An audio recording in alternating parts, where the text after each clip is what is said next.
تعالیٰ نے 25 برس انتظار کیا تھا.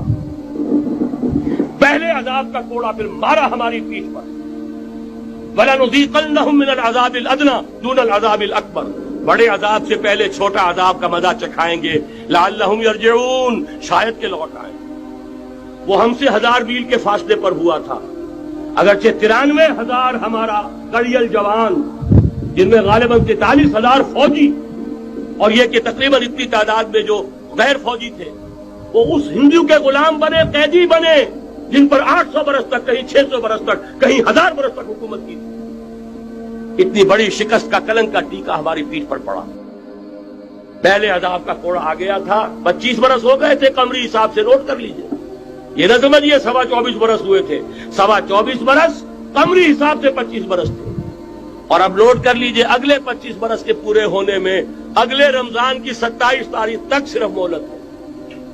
نصف صدی پوری ہوا چاہتی.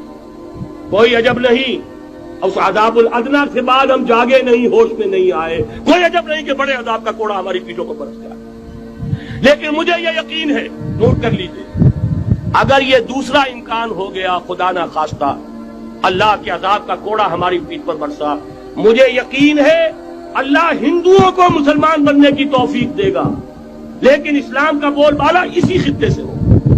تاریخ میں یہ ہو چکا ہے آیا فتنہ تاتار کے افسانے سے، پاسباں مل گئے کعبے کو صنم خانے سے. تاتاریوں کے ہاتھوں کروڑوں مسلمان قتل ہوئے، لیکن اسلام نے تاتاریوں کو فتح کر لیا. اور پھر اسلام کا مسلمانوں کا دوسرا دور عروج انہی تاتاریوں کی مختلف شاخوں کے تحت ہوا. وہ تاتاری ہی تو تھے، وہ سارے ہورس، ٹرکش ہورس، ترکان تیموری، ترکان صفوی، ترکان سلجوقی، ترکان عثمانی، وہی تو سٹاک تو وہی ہے آیا فتنہ تاتار کے افسانے سے، پاسباں مل گئے کعبے کو صنم خانے سے. اس لیے کہ حضور نے فرمایا مشرق سے ہوگا، جہاں سے فوجیں چلیں گی.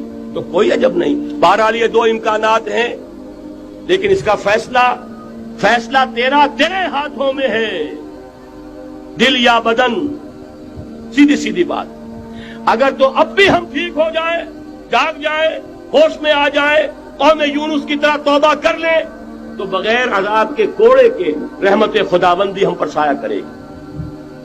اگر ہم نہ جاگے تو وہ عذاب کا کوڑا آئے گا. یہ نہیں میں کہہ سکتا ان ادری قریب بعید ما توعدون، یہ میں نہیں کہہ سکتا. یقین کے ساتھ جانتا ہوں کہ آئے گا، لیکن یہ کہ اس کے بعد بھی یہی سے بول بالا ہوگا. اگر ہمارے ذریعے نہیں تو ان کے ذریعے سے جو ہمیں شکست دے کر پھر اسلام قبول کرتے ہیں. لیکن کیوں نہ پہلے ہی راستے پر چلنے کی کوشش کریں. وہ راستہ کیا ہے، بس صرف چند منٹوں میں اس کی میں وضاحت کر دوں گا، اس لیے کہ سارا ہمارا جوش بھی ہو، جذبہ بھی ہو، ارادہ بھی پیدا ہو جائے، کوئی لائن آف ایکشن سامنے نہ آئے تو پھر نتیجہ نہیں بنتا. پہلی بات میں مولانا سے معذرت کے ساتھ عرض کروں گا. مولانا نے فرمایا تھا کہ یہاں ایمان بہت ہے، نمازی اکثریت میں ہے. مجھے ادب کے ساتھ اختلاف ہے.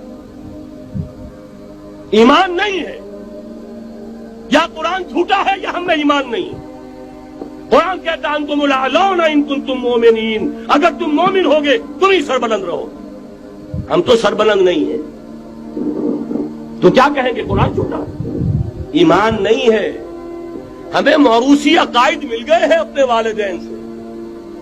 ہم by birth, accident of birth مسلمان ہو گئے ہیں. ہم نے اسلام کی کوئی قیمت نہیں دی ہے.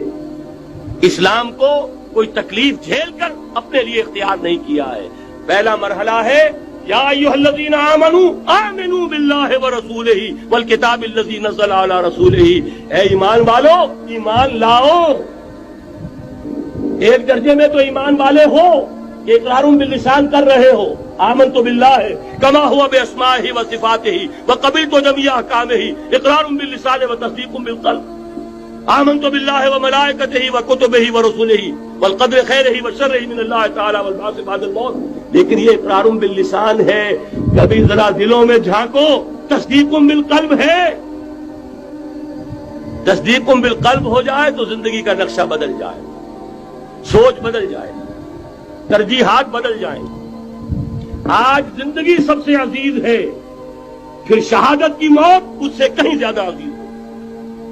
نشان مرد مومن بات گویم جو مرد آیت تبسم بر لبے اوس. تو پہلا مرحلہ ہے ایمان کی تجدید، ایمان کو تازہ کرو، ایمان کو تازہ کرو، اور اس کے لیے منبع اور سرچشمہ قرآن حکیم۔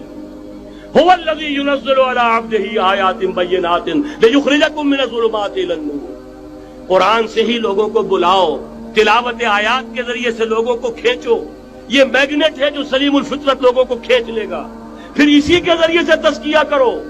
یا ایھا الناس قد جاءتکم موعظۃ من ربکم وشفاء لما فی الصدور، تمہارے سینوں کے اندر جو روگ ہیں ان کا علاج بھی یہی قرآن، پھر اسی کی تعلیم دو۔ یتلو علیہم آیاتہ ویزکیہم ویعلمہم الکتاب والحکمہ